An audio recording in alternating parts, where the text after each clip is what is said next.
उनकी इच्छा के ऊपर मैंने अपनी इच्छा चढ़ा दी, और मर्यादा पुरुष के दरबार में ऐसा होना नहीं चाहिए था, और इसका दंड मुझको मिल गया भगवान का वियोग। श्री सत्यसूदन जी महाराज को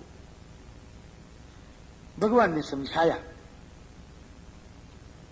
सत्यसूदन जी ने समझ लिया, स्वामी मैं समझ गया। उत्तरंच न वक्तव्यम शूर वाक्यांतरे मम बालेन पूर्वजस्याज्ञा कर्तव्या नात्र संशय। आज्ञा माननी चाहिए थी। अब तो वही नोत्तरम मया वाक्यम मध्यमे प्रतिजानति व्याहृतम दुर्वचो घोरम हंतास्मि लवणम मृधे तस्यैवं मे दुरुक्तस्य दुर्गति पुरुष ऋषभ। मैं जा रहा हूं स्वामी, आपकी आज्ञा का पालन करूंगा। सेना चल पड़ी है। अभी वो 1 महीने रहे हैं, सेना जाने दो, धीरे धीरे सेना जाएगी, फिर उसके बाद सत्यसूदन जी महाराज भी चलेंगे। भगवान राम ने लवण को इस बाण से मारना एक बाण दिया है, गले में लगाया है, हृदय से लगा करके मस्तक सूंघा है, रो करके विदा किया है। सत्यसूदन जाओ उसको मारो है? और मारने के बाद राम जी उसका इस प्रकार से उपाय करो। अब मुनियों से महाराज वहां पर पहुंच करके मुनियों से पूछा है कि महाराज किस प्रकार से इसका वध करें। तो मुनियों ने बताया कि इस प्रकार से लवण का वध उचित है, और लवण को इस राक्षस को इस प्रकार से मारना चाहिए कि जब ये चला जाए तब। तो कैसे मारे महाराज? कि जब इसके हाथ में त्रिशूल न हो तब इसको मारना चाहिए, और जब तक इसके हाथ में त्रिशूल है तब तक ये मरेगा नहीं। उसको त्रिशूल के बिना करो पहले। सत्वम पुरुष शार्दूल तमायुध बिना कृतम अप्रविष्टम पुरम पूर्वम द्वारितिष्ठ धृतायुध। ये सवेरे जाता है महाराज कुछ खाने पीने के लाने के लिए, शिकार करने के लिए, और जब सवेरे जाता है तो इसके घर पे आप खड़े हो जाएं, जाकर के इसके घर पर आप खड़े हो जाएं। और ये बहुत दुष्ट है, इतना ध्यान रखिएगा। आपके पूर्वज को मार डाला है इसने भी मारा कि हाँ, एक युवराश्व महाराज थे आपके पूर्वज, उनके लड़के थे मानधाता। मानधाता स्वर्ग पर चढ़ाई करने के लिए चले गए। तो इंद्र ने कहा महाराज, मानधाता बड़े वीर थे, इंद्र ने सोचा हम हार जाएंगे। तो इंद्र ने चातुरी क्या की, मानधाता से कहा कि महाराज आप आ तो गए, लेकिन आप पहले अपने यहां संभाल लें तो फिर हमारे यहां संभालें। अरे पहले पृथ्वी पर लोगों को जीत लें तो फिर स्वर्ग जीतने की कोशिश करें। पहले तो पृथ्वी आपने नहीं जीता है। तो क्या पृथ्वी में कौन है? सबको मैंने जीत लिया। क्या वही मथुरा में वो राक्षस है लवणासुर, उसको मारा आपने? तो क्या अभी जाके मार के आता हूं? अब यहां मारने के लिए आए, और इसके पास त्रिशूल था, त्रिशूल से उसने उनका वध कर दिया। मानधाता इसी के हाथ से मारे गए, समझे? तो महर्षियों ने कथा सुनाई और कहा कि महाराज बड़ी सावधानी से उसको मारना है, उसके हाथ में त्रिशूल नहीं आना चाहिए। वो बिना अस्त्र के जाता है जंगल में, और वहां से लौटे और उसी के दरवाजे पर रेत छोड़ के खड़े हो जाइए, भीतर जाने न पाओ, मार डालिए। पूर्वम द्वारि तिष्ठ धृतायुधा, उन्होंने कहा ऐसा ही होगा। अब महाराज जी वो आया है, और उसके आने के बाद श्री शत्रुघ्न जी महाराज वहां पर खड़े हैं उसके पर्णशाला पर, और उसके पर्णशाला पर खड़े हैं, और वो वहां से आकर के जब भीतर घुसना चाहा तो उन्होंने कहा कि आइए हमारा आपका युद्ध हो। तो तुम कौन हो? तो कहा मैं दशरथ जी का पुत्र हूं, राम जी का छोटा भैया हूं। पुत्रो दशरथस्याहं भ्राता रामस्य धीमतः शत्रुघ्नो नाम शत्रुघ्नो बधाकांक्षी तवागतः। तुम्हारे मारने के लिए मैं यहाँ पर हूं, और मुझको आप युद्ध दें, आप मुझको युद्ध दें। तो उसने कहा कि अच्छा तुम हमारे मौसी का बेटा था रावण, ये कह रहा मधु, हमारे मौसी का बेटा था रावण, मेरे मौसी के बेटे को तुम्हारे भाई ने मार डाला और हम कुछ बोले नहीं, इसलिए तुम बढ़ गए हो। अब तुमको मार करके हम सब बदला चुका लेते हैं हमारे, है ना। मम मातृ ससुर भ्राता रावणो नाम। अच्छा, तो कहते हैं अब मैं तुमको युद्ध देता हूं, अब मैं जरा जाऊं अपना अस्त्र तो लाऊं फिर बताऊं तेरे को, है ना।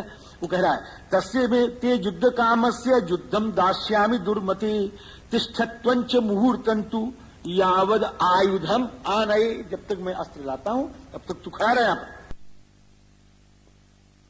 शत्रु ने कहा कि मेरे जीते जब यहां से तुम जा नहीं सकते, यहीं पर हमारी तुम्हारी लड़ाई होगी, हमको मार के फिर जाओ, समझे ना।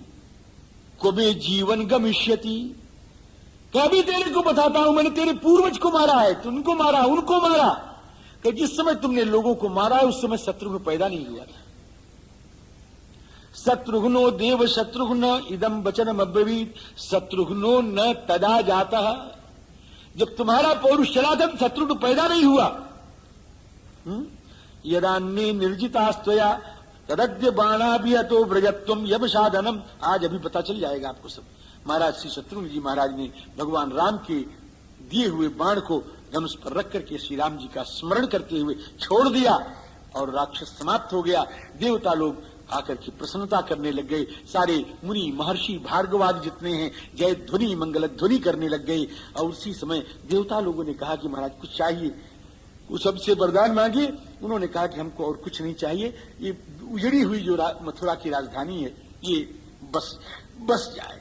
ये मधुपुरी रम्या मधुरा देव निर्मिता निवेशम प्राप्नुयात शीघ्रम। बस ये निवेश को प्राप्त हो। निवेश को माने अरे ये बढ़िया राजधानी राजधानीत्व को प्राप्त कर ले, इस बढ़िया राजधानी बन जाए, यही मेरा वरदान। और इसके बाद इस प्रकार खूब बढ़िया मथुरा की राजधानी बन गई। ये मथुरा तो राम जी हमारे ठाकुर जी की राजधानी हमारे। एक संत बड़ी बढ़िया बात कहते हैं, समझे। वो कहते हैं कि मथुरा में से अगर राम निकाल दो तो मथुरा में क्या बचेगा। राम जी मथुरा में खाली देखो दो ही अक्षर है, राम 3 अक्षर है ना, तो उसमें एक तो रा है एक माँ है कि नहीं। पहले माँ है और फिर बाद में रा है। और राम को निकाल दो, अब क्या बचेगा सोच लो आप। हम नहीं जानते महाराज जी हैं। तो राम जी तो कहें नहीं महाराज उसका नाम मथुरा नहीं, उसका नाम तो मधुरा है। क्या मधुरा है तो उसमें भी रामा निकाल दो तो क्या बचेगा।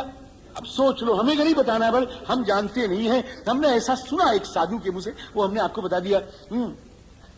उसको शत्रुघ्न जी ने बसाया हो और 12 वर्ष तक वहां रहे। अब 12 वर्ष के बाद अब ठाकुर जी का दर्शन करने जाएंगे, अब हम यहां नहीं आएंगे, है ना।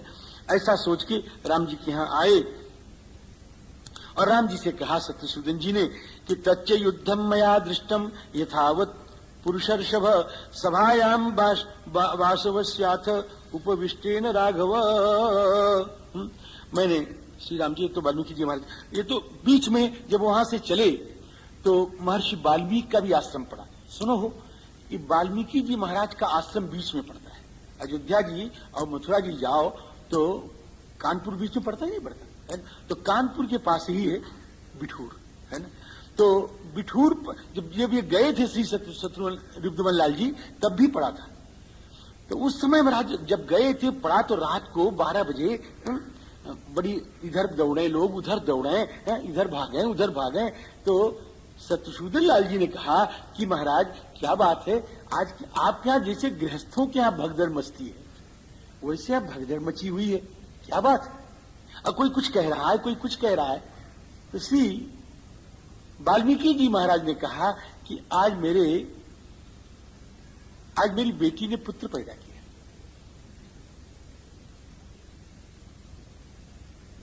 कि आज मेरी पुत्री ने पुत्र उत्पन्न किया है। क्या आपकी बेटी क्या है? मेरी बेटी है। कहें वो बेटी अपने ससुराल नहीं गई? कि गई तो थी लेकिन उसका पति ऐसा था कि उसने उसका परित्याग कर दिया, इसलिए मैंने उसको अपने गोद में समेट लिया है। अब वो मेरे यहां ही रहती है। तो आगे बढ़े तो राम जी तो और लौटे तो भी थे महाराज जी। अब लौटे तो इन्होंने रामायण सुनी, लवकुश के मुंह से शत्रुसूदन जी ने रामायण सुनी। और रामायण सुनकर के बड़े आंखों में आंसू बहने लग गए इनके। बात ये थी कि उसमें शत्रुसूदन लाल जी का भी वर्णन था। जब रामायण सुनाई श्री लवकुश ने तो शत्रुघ्न लाल जी का वर्णन था। तो उसमें ये कहीं ये प्रसंग आया कि शत्रुघ्न लाल को भगवान ने ऐसा प्यार किया, भरत जी ने ऐसा प्यार किया, लक्ष्मण ने ऐसा प्यार किया, राम जी का ऐसा चरित्र, और जो राम जी सूंघ रहे हैं, मुझे प्यार कर रहे हैं, मुझे गले से लगा रहे हैं, वो सारा चरित्र प्रत्यक्ष की तरह से हो गया। अब शत्रुघ्न जी तो मूर्छित हो गए, हाँ मूर्छित हो गए भरत जी। श्रुत्वा पुरुष शार्दूलो विसंज्ञो बाष्पलोचना, एकदम मूर्छित हो गए, आंखों में आंसू बहे। महाराज सो नहीं पाए, रात भर सो नहीं पाए। अब वही सब स्मरण रहे, हाँ कितनी बढ़िया कथा, कितना बढ़िया चरित्र। उनके साथ जो सेवक थे उन्होंने कहा कि महाराज इनसे पूछा जाए कि कैसा चरित्र है, क्या है। कहीं पूछने की मेरी हिम्मत नहीं है, आओ चलें, है ना। राम जी के पास चले आए महाराज जी, और राम जी के पास जब आए तो अयोध्याम अगमत तूर्णम राघवोत्सुक दर्शन, राम जी के पास आ गए। अब राम जी महाराज के चरणों में प्रणाम किया। राम जी ने बड़े प्यार से उठा करके उनको हृदय से लगाया और लगे कहने कि यदा ज्ञप्तम महाराज सर्वम तत्कृतवान हम, हे महाराज आपने जो भी आज्ञा दी थी वो मैंने सब कर डाला। हतस्य लवण पाप, मैंने लवणासुर को भी मार डाला। 12 वर्ष वहां रह के भी आए, लेकिन हे स्वामी अब मैं नहीं जाऊंगा। जो सहेयम अहम वस्तुम त्वया विरहितो, हे राजन, यहाँ नृप शब्द का भी बड़ा भाव है। हे राजन, राजा को जैसे दंड देना चाहिए वैसा ही आपने दंड दिया। और हे रघुनंदन, हे राजन, अब मैंने दंड स्वीकार कर लिया, दंड भोग लिया, अब हमारे ऊपर आपको अनुग्रह भी करना चाहिए, क्योंकि राजा दंड भी देता है और अनुग्रह भी करता है। अब मैं आपसे अलग होकर के नहीं रहूंगा, अब तो मैं यहीं रहूंगा, मेरे ऊपर आप कृपा करें। और जैसे माता से विहीन बछड़ा जो है गाय को छोड़ के नहीं रह सकता, वैसे प्रभु हम आपके बिना नहीं रह सकते। मातृहीनो यथा वत्सो न चिरम प्रवसाम्य हम प्रवसाम, ऐसा कहते हुए शत्रुघ्न जी को भगवान ने उठा के हृदय से लगा लिया, हृदय से लगा लिया और गदगद हो गए कि शत्रुघ्न तेरा प्रेम मैं जानता हूं भैया, लेकिन अब कोई किसी को तो मथुरा रहना ही पड़ेगा, किसी न किसी को तो रहना पड़ेगा। ये भरत भी नहीं जाना चाहेगा, लक्ष्मण भी नहीं जाना चाहेगा, तो हे लाल जी अब तुमने उसको परिश्रम किया है, बसाया है, अब वहां की वस्तु स्थिति को तुम जानते हो, दूसरा कोई उसको संभाल नहीं पाएगा, इसलिए अब तुमको जाना तो वहां पड़ेगा ही, और वहीं पर तुमको कुछ दिन यहां रह लो, रह करके मेरे साथ रहो, और फिर आते रहना जाते रहना, लेकिन रहना तो तुमको वही पड़ेगा। फिर इसके बाद विदा कर दिया हमको महाराज जी। अब इसके बाद महाराज जी एक ब्राह्मण आया कि मेरा बच्चा मर गया है, तो तुम्हारे राज्य में बड़ा अनर्थ होता है। तो भगवान ने कहा, बड़े बड़े महात्माओं को बुलाया, मार्कंडे, मौदगल्य, वामदेव, कश्यप, कात्यायन, जाबाली, गौतम, नारद सबको बुलाया और कहे महाराज इसका बेटा क्यों मर गया, आप ये बताइए। उन्होंने कहा महाराज युग की, अब देखो इस प्रसंग को भी लोग नहीं समझते, इसका भी गलत अर्थ करते हैं। तो कहे देखो युग धर्म है, तो युग धर्म क्या है, एक सतयुग में केवल ब्राह्मण को तपस्या करने का अधिकार था, और जब त्रेता आया, राम जी, पुरा कृतयुगे राजन ब्राह्मणा वही तपस्विना, और जब त्रेता आया तो त्रेता में 2 का अधिकार हो गया तपस्या का। त्रेता युगे च वर्तन्ते ब्राह्मणा क्षत्रियाश्चये, त्रेता में आए 2, और जब द्वापर आ गया तो द्वापर में 3 को तपस्या करने का अधिकार हो गया। अस्मिन द्वापर संख्या ने तपो वैश्यान समाविशत, ये 3 हो गए। और जब कलयुग आएगा तो कलयुग में क्या होगा कि वहां पर शूद्र भी आ जाएंगे।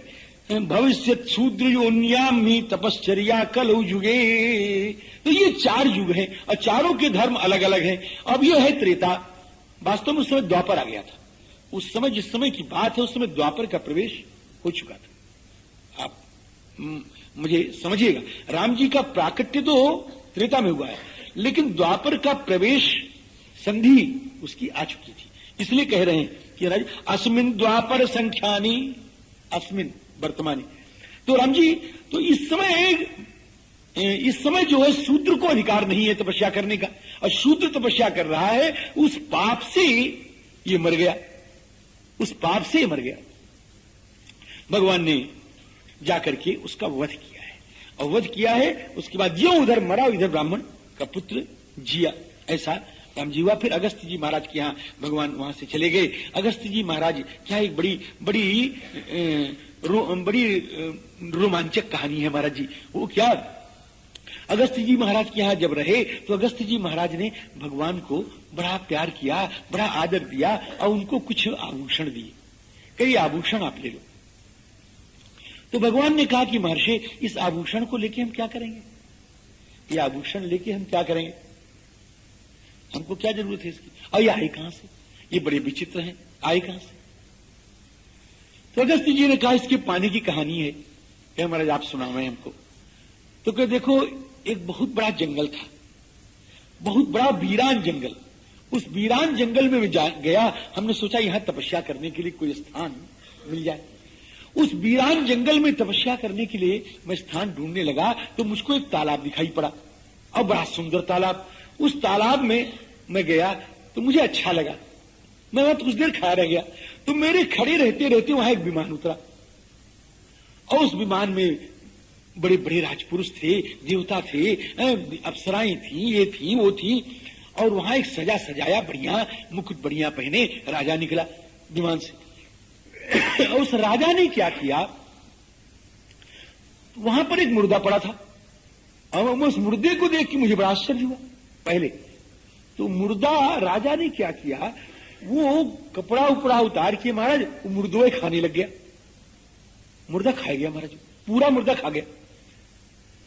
तो मैं धीरे से गया, उससे पूछा कि तुम देखने में तो इतने सुंदर मालूम पड़ती हो और तुम्हारा आहार इतना गलत, क्या बात है? तो उस देव पुरुष ने बताया कि मैंने इस स्थान पर तपस्या की थी, और बड़ी भारी तपस्या की, और तपस्या के बल पर मुझको बहुत बढ़िया लोक मिल गया और सारे सुख मिल गए मुझको। लेकिन मैंने किसी को दाने के लिए नहीं पूछा, कभी किसी प्यासे को कभी पानी नहीं पिलाया, और किसी भूखे को कभी अन्न नहीं खिलाया। तो मुझको सारा सुख तो मिल गया है, लेकिन मुझको भोजन वहां नहीं मिलता है, और भूख मुझको लगती है।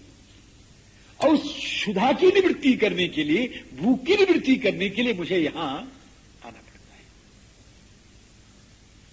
तो हे महर्षि, हमसे कहा गया था कि अगस्त जी महाराज जब मिले और उनको कुछ तुम दे दोगे और वो कृपा कर देंगे तो तुम्हारा यह दोष नष्ट हो जाएगा। हम जानते हैं कि इस वीरान जंगल में सिवा अगस्त जी के कोई नहीं हो सकता। आप निश्चित से अगस्त जी महाराज हैं। महाराज, ये हमारे हाथों में सोने के कंगन है, और ये कंगन से अन्न भी मिल सकता है, वस्त्र भी मिल सकता है। इसको लेकर के आप स्वयं इस भोजन भी करें, और महाराज ये लोगों को खिलावें भी। हमारा दुख दूर कर देगा। हमारे दुख के दूर करने के लिए इसको आप स्वीकार कर लें। यद्यपि आप प्रतिग्रह नहीं लेते हैं, यद्यपि आप दान नहीं लेते हैं, लेकिन मेरे ऊपर कृपा करके इसको स्वीकार कर लिया। श्री अगस्त जी महाराज ने उसको स्वीकार कर लिया, और उस दिन से उसकी वो विपत्ति छूट गई। महाराज, उसकी वो विपत्ति वहीं पर समाप्त हो गई। श्री अगस्त जी महाराज ने ये सुनाया और भगवान को आभूषण दिया, और भगवान ने उस आभूषण को ले लिया, और लेकर के महाराज जी अपने अयोध्या जी लौटाए। अयोध्या जी लौटे तो भगवान ने कहा कि हे भरत जी, हे लक्ष्मण जी, हे रिपुदमन लाल जी, आप लोगों से मेरी एक प्रार्थना है। हमारी प्रार्थना कहाँ? मेरी प्रार्थना है। क्या प्रार्थना है? कि हमारी इच्छा यह है कि हम राजसूय यज्ञ करें। हमारी इच्छा राजसूय यज्ञ करें। श्री भरत जी महाराज उठ के खड़े हो गए और कहे, प्रभु मुझे क्षमा करें, हम आपके प्रस्ताव का विरोध कर रहे हैं। क्या महाराज? हम आपके प्रस्ताव का विरोध कर रहे हैं। तो विरोध क्या है? बिल्कुल विरोध कर रहे हैं। हमारी सम्मति आपके इस प्रस्ताव का समर्थन नहीं कर रही है। पृथ्वी नारहसे हंतुम बशे ही तव वर्तते। उसमें बहुत लोगों को मारना भी पड़ता है, जो अपने बस में ना उनको मारना पड़ता है। जब सारी पृथ्वी के लोग बस में हो जाएं तब राजसूय यज्ञ होता है। इसलिए हम नहीं चाहते किसी को। आपके बस में तो स्वयं सब कुछ है, आपको राजसूय यज्ञ करके क्या दिखाना है? इसलिए आपको राजसूय यज्ञ नहीं करना है। अब लक्ष्मण जी महाराज के सामने एक बड़ी समस्या आ गई कि भरत जी का विरोध कर नहीं सकते, वो भी बड़े भाई हैं, और राम जी की इच्छा पूरी हो, ये उनकी आंतरिक इच्छा है। अब राम जी की इच्छा यज्ञ करने की है, वो भी पूरी होनी चाहिए, और भरत जी ने विरोध किया है तो वह भी सम्मान होना चाहिए उसका। तो श्री लक्ष्मण जी महाराज ने प्रस्ताव किया कि महाराज क्यों ना अश्वमेध यज्ञ कर लिया जाए, वो भी तो बड़ा यज्ञ है। लक्ष्मणोथ शुभम वाक्यम उवाच रघुनंदनम अश्वमेधो महायज्ञ पावन सर्व पापमनाम पावनस्तव दुर्धर्षो रोचताम रघुनंदन। अश्वमेध यज्ञ किया जाए। अब महाराज चारों तरफ से आवाज आई, साधु साधु साधु, बहुत साधु मने अच्छा, साधु मने अच्छा, साधु मने ये नहीं खाली साधु, साधु मने अच्छा, साधु साधु साधु मने बहुत अच्छा बहुत अच्छा बहुत अच्छा। अब महाराज अश्वमेध यज्ञ का क्या महत्व है, अश्वमेध यज्ञ का क्या है, उसको करने से कैसा कैसा सुख लोगों ने पाया। अब इसमें दो एक कथाएं यहां पर सुनाई गई हैं।